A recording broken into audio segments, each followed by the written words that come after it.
Flashes and Cool Topics, a podcast for women in midlife and beyond. At Hot Flashes and Cool Topics, we talk about anything and everything to do with midlife. My name is Bridget.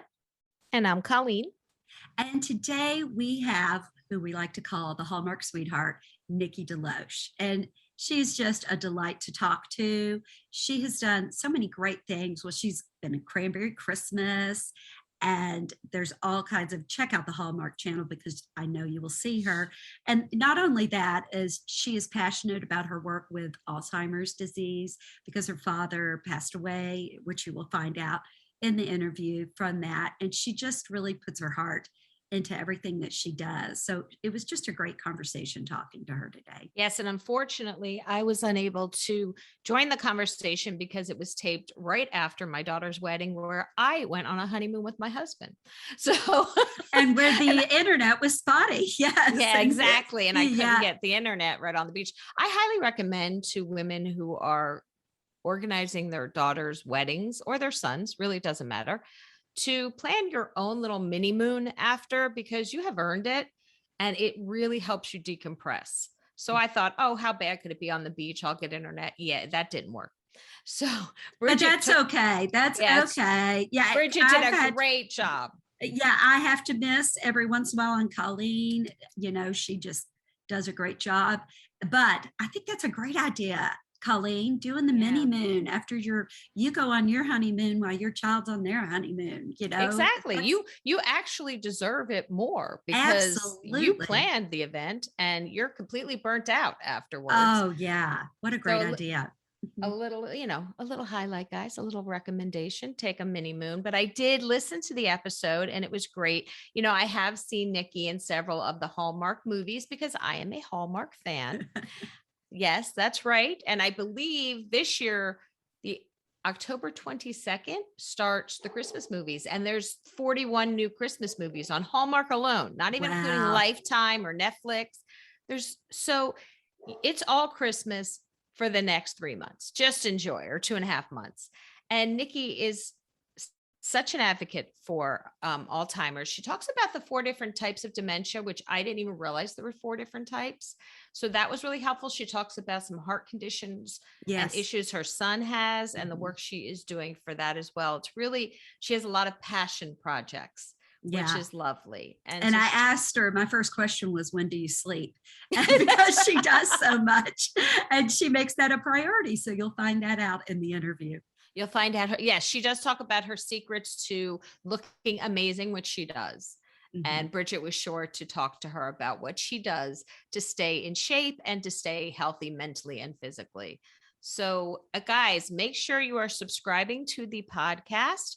We are weeks away from starting our 12 days of holiday giveaways, and it is going to be amazing products that are going to be unique and just right on the target for what you want for the holidays for yourself. So make sure to let your husband, your children know that this giveaway is going to be happening November 16th through December 9th. Every other day, we're going to be giving away just amazing products. I can't wait to share them with our listeners. I know.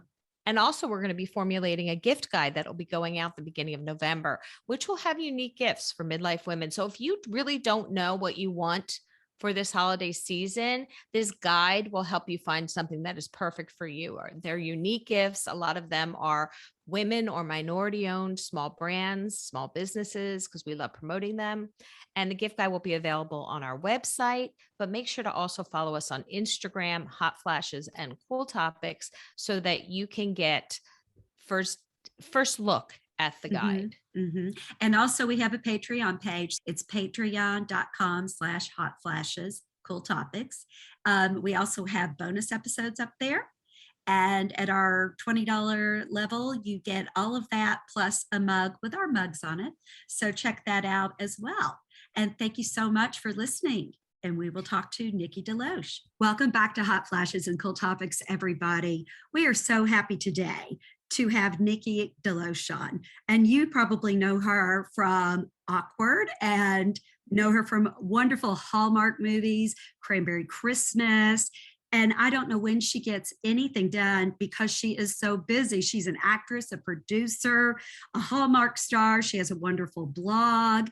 And she also works with the Alzheimer's Association and just so many things. So my first question is, when do you sleep?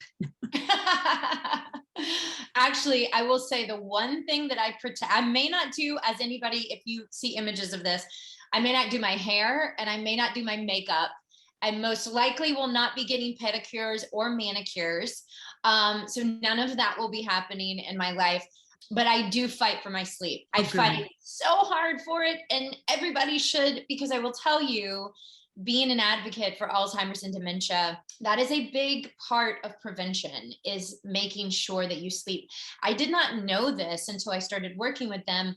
And I haven't slept my whole life. Like since I was a baby, I just never slept, and there was too much to get done. And then, I lost my grandfather to Alzheimer's, and then my dad got dementia, early onset dementia in his 50s.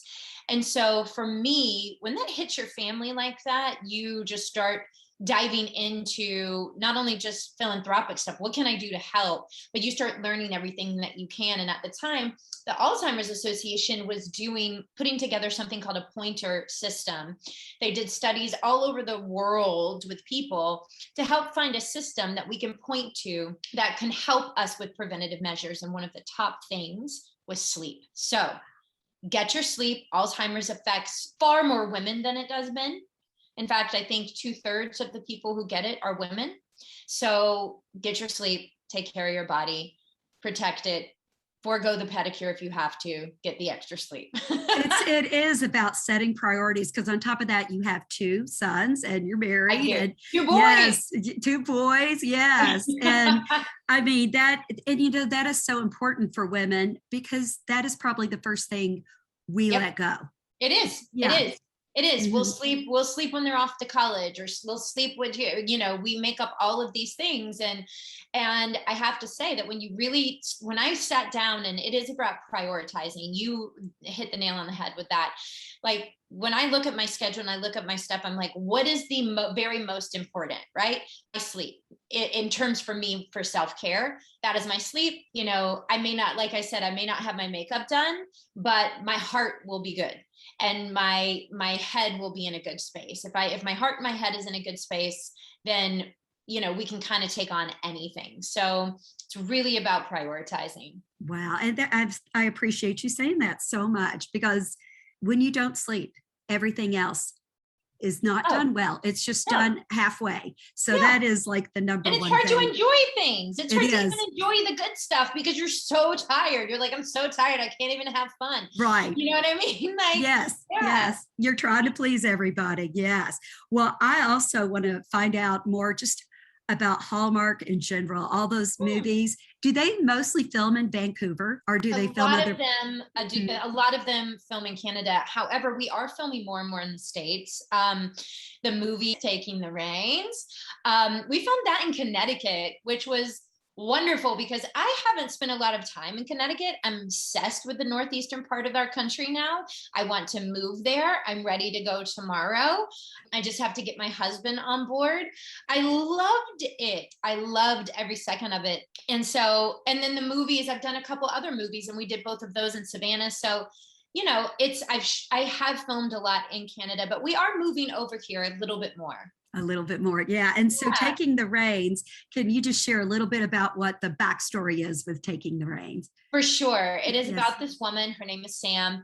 And her whole entire life, she was a competitive show jumper. And it's all she really knew. She got married very young. She competed. She got married so young that her and her husband couldn't really figure out how to grow together. So they ended up growing apart, and they get divorced at a very young age as well. And then she suffered this great humiliation in her career.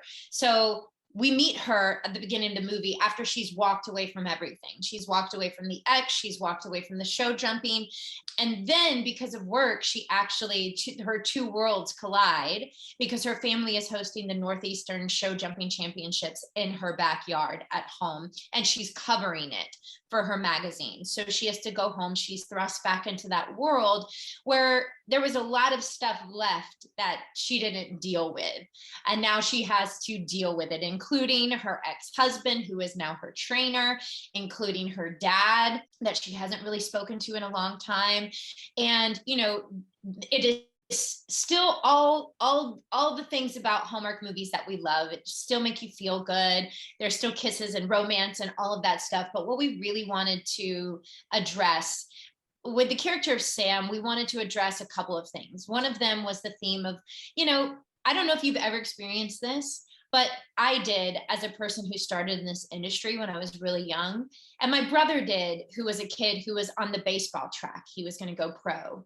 And where all of a sudden you wake up and you go, am I doing this for myself? Am I doing that? Like, is this really actually making me happy? Or am I just doing this because it's all I know? Right? Yes. You reach that place in your life where you're like, why am I doing this? Is this fulfilling me? Is it part of my purpose? I don't know. So Sam is in that place, but also, you know, we wanted to explore with everything that's happened in the last like year and a half to 4 years, 2 years, through however you want to call it.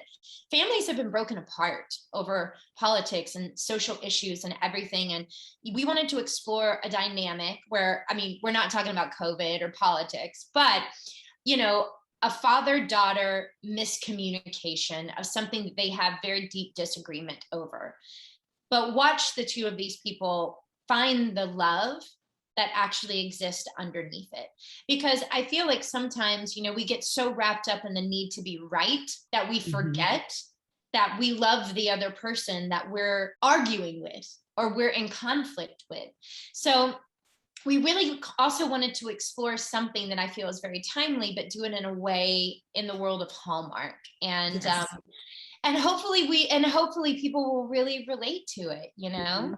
And maybe be moved if there's something like that going on, be moved to make amends with what's going on, because it is important. Yes, it is. I mean, my family and I, you know, we're on the opposite ends of the spectrum politically, and we've had to figure out our way around that. You know, we've had to figure out how to talk about politics without fighting. We've had to figure out how to be on opposite sides without losing, you know, respect and love for each other. And we've really worked hard to do that. So I guess I feel like the more stories that we can tell about that, maybe the more blueprints that we give people for how to find their way back to each other after conflict. Absolutely. And you were talking about when you've started something younger. Well, you started young in your career. So can you share how, well, like you were part of that Mickey Mouse Club where all the things happened. True. Yeah. How many people did they choose for that? Was that like 12? So we were the new 7 kids that were being added, and we were the youngest one. So there were already a group of kids that already existed on the show. I think there were like 4, maybe 13 of them. There were 13 that are 12 that already existed on the show, maybe. And we were the new young kids coming in. So yes, 7 of us, and they auditioned. I mean, I think over 20,000 kids auditioned for this in the United States and Canada. I mean, they did a massive search. I'm going to be very honest with you, Bridget. I still am like, that is all God that I got on that show, because there's so much talent. I just don't, you know what I mean? Like when you look at it, you're like, how did I end up getting picked for this? Like, I look at Christina Aguilera and I understand why that child had, or now woman, but she had the voice that she has now. She had that as a child. And you imagine seeing a 12-year-old open her mouth and that voice comes out. So you're like, you look at Christina and you're like, no, I totally get why you had it. Yes. Yes. But I still pinch myself. It was honest to God, just such a dream come true, but like really surreal to this day. It is amazing to me, just the number of people that have continued on with the careers that were on that show, on that season. I was probably in my 20s when all that happened. And I remember seeing an interview with Justin Timberlake, and I believe he said that Christina Aguilera went on right before Jessica Simpson, or I guess Jessica Simpson didn't make it. And she's just standing there like, oh my gosh, I have to follow this. Oh my gosh. I know. It's crazy. So much talent. That's the thing. Jessica Simpson, who's incredible. She's got an amazing voice, right? didn't make it, but look at her now. And Yes, I yes, think she that, continued. and that's the thing. I think that like when we all look at and I've had my many moments of not getting the job that I wanted. I mean, I have not gotten the job 100 times more than I have gotten the job. Mhm. And, you know, especially when all of my co-stars, like the Britneys and Ryans and Christina and Justin, and, you know, all of their careers were blowing up. And mine was like, just, Yeah. I was like struggling to buy food. And so I understand that every single person has their own path, and now I do. At the time I didn't, and it felt very much like, what did I do wrong? I've worked just as hard as everyone else. I don't understand. But now as an adult, I'm like, oh, you know what? I'm very grateful for the rejection that I did receive and failure at a young age, because, I really don't know if I would have been able to handle it. Yeah, it seems almost your path, because it was kind of gradual, and you're with Hallmark, in such a wholesome, wonderful company. And it's also, you've got all these movies that anybody can watch. You can sit down with your children or your little nieces and nephews, and you can watch this, and you're not going to worry that you're going to have to do some explaining when it's over. We're going to have to let's pause. Yes. Let's have a conversation. No, for sure. You don't. You really don't. And I think that families really appreciate that there's something on television they can watch with their whole family. They really do. And that has been great that Hallmark does that. And then your other film work, you were on Awkward, and I saw somewhere where you voted like a hottest mom or something like that. That was a thing? That was awkward. Yeah. That was awkward. Which goes along with Awkward, with the title. I know. Listen, I'll take it. Yes, absolutely. Oh, I would take it. Hot as anything, I'll take it. I'll take it. It was so funny. I just got, and my voice sounds really bad. I was on a girls' weekend this weekend with my tennis team. I'm on a tennis team. We were in Florida, and some of us rode our bikes to the beach, and the others were in the golf cart. And I said, I'll ride my bike. And I had my cover up on, and I had to get up, and a car whistled at us. Women in our 50s or 40s and 50s riding the bike, and somebody whistled at us. And I went, I haven't heard that in a while, Yeah, they did. I wasn't even mad. No, about it. I know. Actually, I heard this. It was a really funny, Dax Shepard was talking to Amy Poehler. And, we live in this day and age where, like, obviously, we have to, like, especially for men, like you have to be careful with, like, the things you should have always had to be careful about the things that you say to women, but especially in today's age, right? Yes. So Dax was saying something to Amy of like, you looked so good, and you looked amazing. Can I just say that, like, you look incredible, and he was like, wait, is it okay? Can I say that?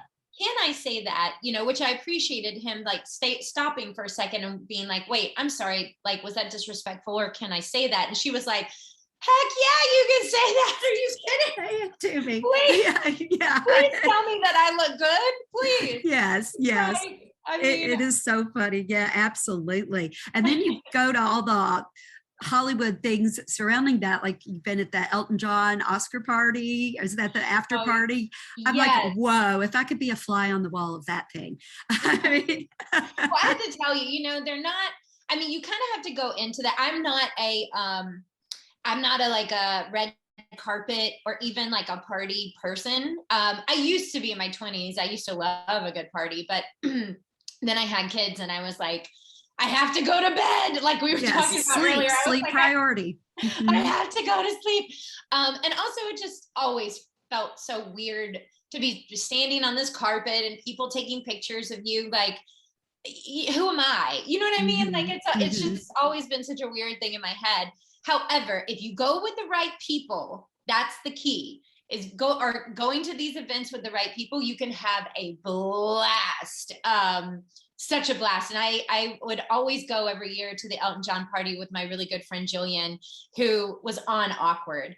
And the two of us would just have so much, we would just be in our own little world. Like we had so much fun.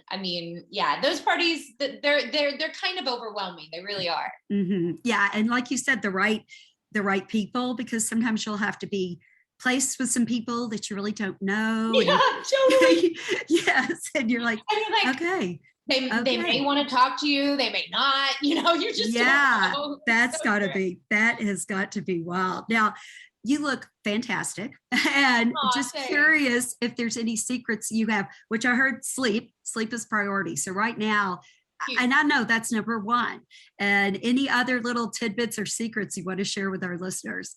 For sure. I have plenty of them. I would say, so for me, I struggled with acne my whole life.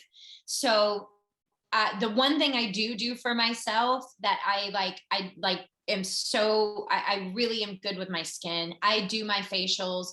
She does the extractions of any kind of, I know, listen, I am a woman of a certain vintage and I still get zits on my face. Oh, I did. Yeah. I mean, yeah. it's unbelievable. I'm like, I will be 100 years old, God willing, knock on wood, and I will still have zits on my face and be going to my esthetician being like, can you remove this colossal zit? So I do get facials, and I feel like if you get a great esthetician who, I don't do Botox, I haven't done any of that yet. And I say yet because like, I know it will come. I'm just not ready for it yet. So I do my facials. I believe in the power of eating well. I drink lots of like really good teas, hydrate. Working out is a really big deal for me not because of my body. That switched a long time ago. After my first kid, I had like suicidal postpartum anxiety. Mm-hmm. And I could not get out of it. I'm not a medication. Like, it's very hard for me to take medication. I would have taken it in a heartbeat if it would have helped, but it made everything worse. So we realized like, I'm a person that actually cannot really take medication. And so I just had to like get myself through it. And the one thing that helped was exercise.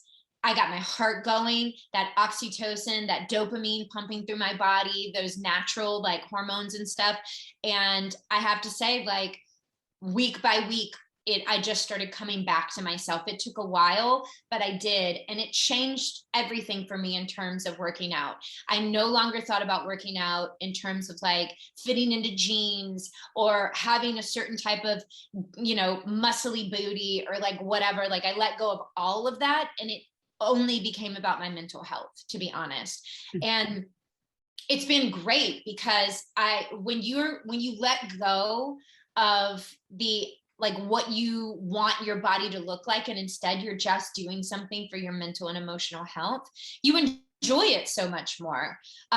So working out is a big, huge one for me. And, I think like, it's all the things that everybody says, just, don't drink too much. Don't, eat too much bad food, like everything in moderation, but sleep is huge, really. Mm-hmm. And facials. Yes. Sleep and facials. I could live with both of those. But when you were talking about the postpartum depression, I really didn't. I have 2 children, and I would get like a little bit, but I would be out of it. But I have a niece that went through a really tough birth. She had preeclampsia. So did my co-host Colleen, had preeclampsia with her first one, and very scary, and had to go back in the hospital. I mean, close to dying. And I had never seen someone really in the throes of postpartum depression until I saw her. Yeah. And bless her heart. I mean, she was just curled up next to me crying. And, she just said, I love my baby so much, but it was so bad. And I don't believe she did medication. She doesn't live near me, but I saw her, and I don't believe she did, but she is a big runner. So, and not for physical appearance, it is her thing. And that's right. Something as I've aged as well. I actually love to exercise, but it is not about what I'm going to look like. It's like, I just played tennis this morning, back with my tennis team. We get in yesterday. We have a practice, this morning. So, and I feel great that I'm done, right.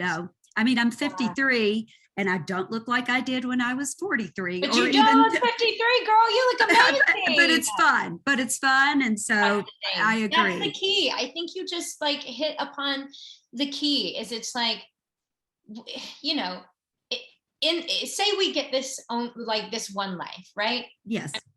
hopefully we reincarnate and we get to come back like a million times and find our people and all the things.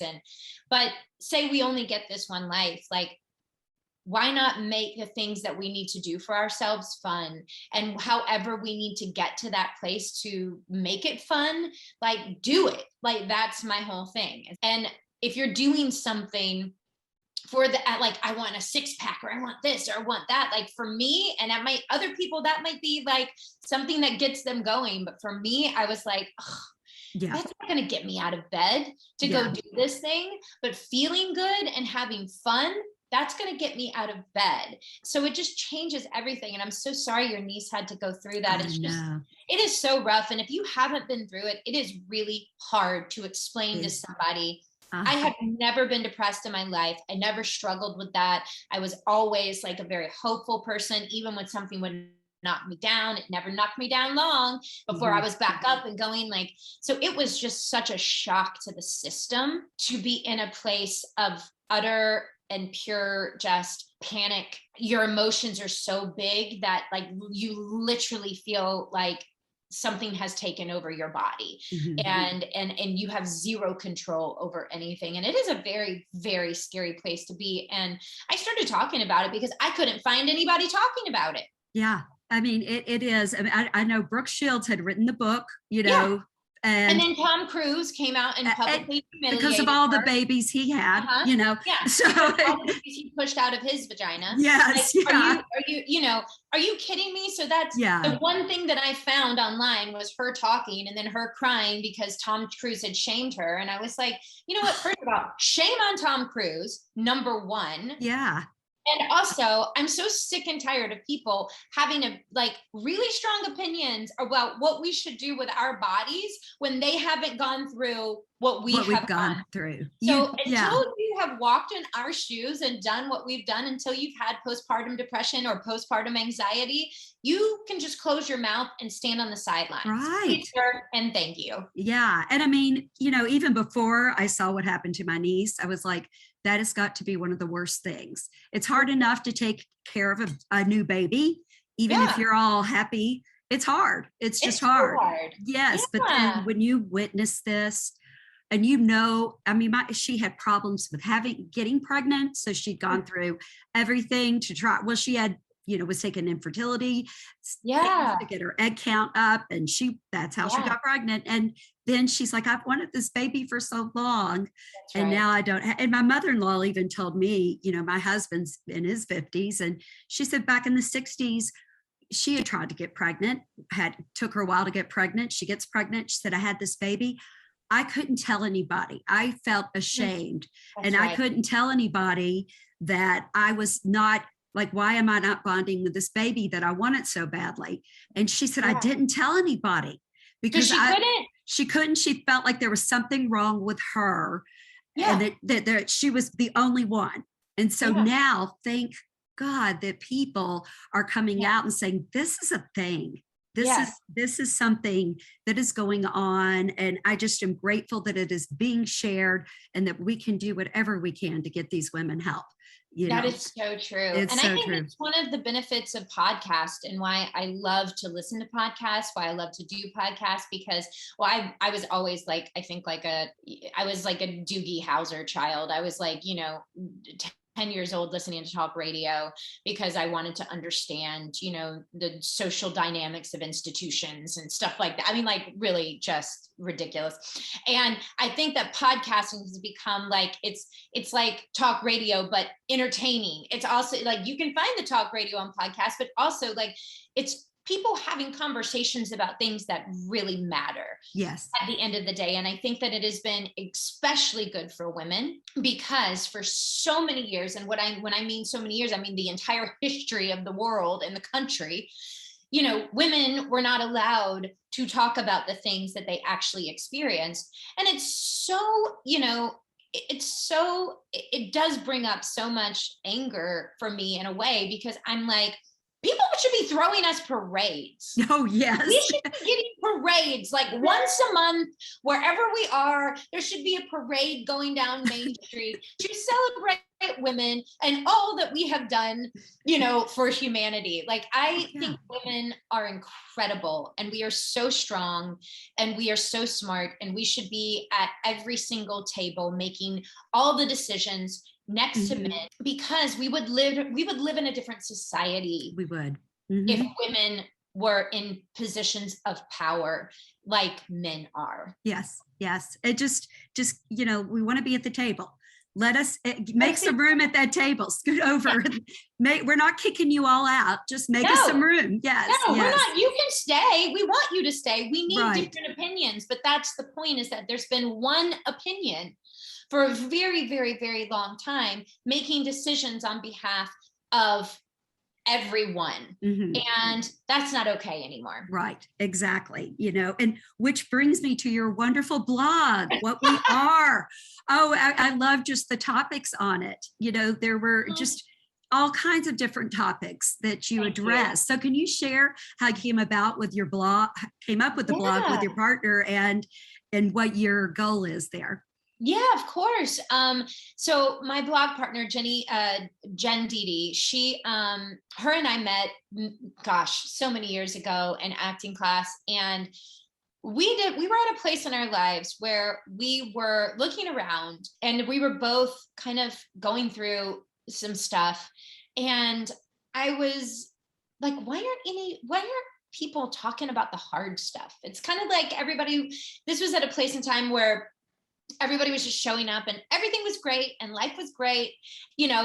Work is great, and everything is just great. And there was this kind of painted on expression all the time on people's faces.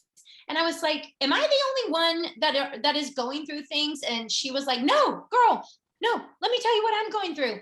And I said, okay, well, let's promise each other this. We are going to show each other the messy. We are going to be 100% authentic. As we find our authentic selves, we are going to be super open with each other. And this friendship was born, a friendship born on authenticity and just truth. We are going to share everything.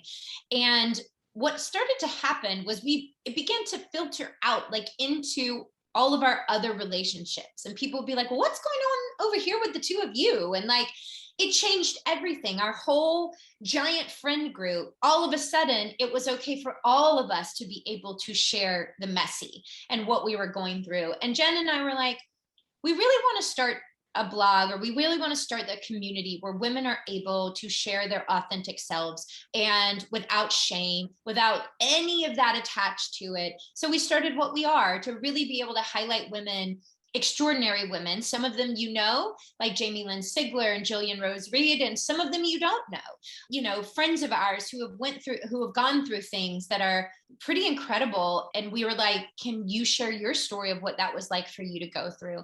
And we've talked about, postpartum, MS, eating disorders, fertility issues, race. We've kind of, no topic is off limits. No topic is off limits. And it's been really great to do it. Yeah, I feel like with something like that, if you don't feel alone, if you don't feel like when you feel like you are not alone, and when you feel like a situation is happening to you, if you think you're the only one, you think there's something wrong with you. 100%. You do. You see all these people, like you said, that this looks pretty, this looks perfect, look at my perfect life. And then you're thinking, gee, these things bother me, but they must not bother them. And then when you find out, just some of your topics, a recent one was you said about a race issue where the girl, when she was 9, the popular girl said something to her about her not being so Black. And she's like, well, that really makes me feel bad, but I'm trying not to show that makes me feel bad. And just, I think another one was choosing not to have children. And we've done some podcasts on that, and people child-free by choice. I just choose not to. And why, and I think it was why do people care if we choose, why is it anybody else's business if I choose not to have a child?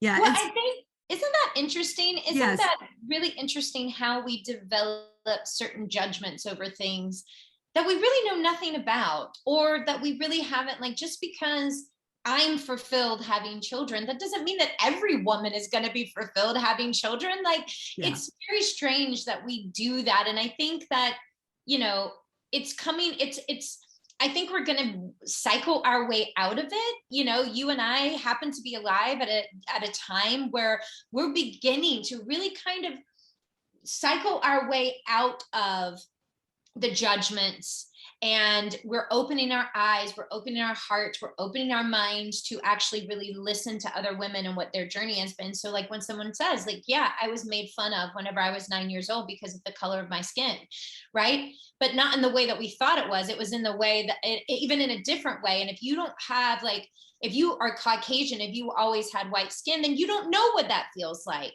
at 9 years old. And it's our job, if we want to be able to understand humanity and be in relationship with humanity, we have to listen to humanity. We have to make room for everyone's story. And then we have to make room in ourselves to be able to hear their story and wrap our understanding and empathy around it. I think that we have gotten ourselves in trouble in society by, it's a lost art. And we have gotten ourselves in some deep, deep trouble in these last years by not making space for people and their stories and what they're going through. Absolutely. Absolutely. Just take off that judgmental hat that you have on. And, I'm like, if somebody's not being abused, then it's none of my business. Right. It is like, that's what, like, if somebody's getting hurt physically or being abused, but if they're not, that is not my life. That is not my business. And whatever's going to make them happy, and great, good for them. And I love that about your blog. And I want to tell all the listeners, it's welcome-to-what-we-are.com. So if you want to find a great blog and just some affirmation, then that's a great blog to go to. And you're doing great. Keep going. Yeah, I mean, it is. It's like, if you're feeling, or if you even want to just comment on it and everything, you have room for that. I love that. Sure. Yeah, I love it. And then also,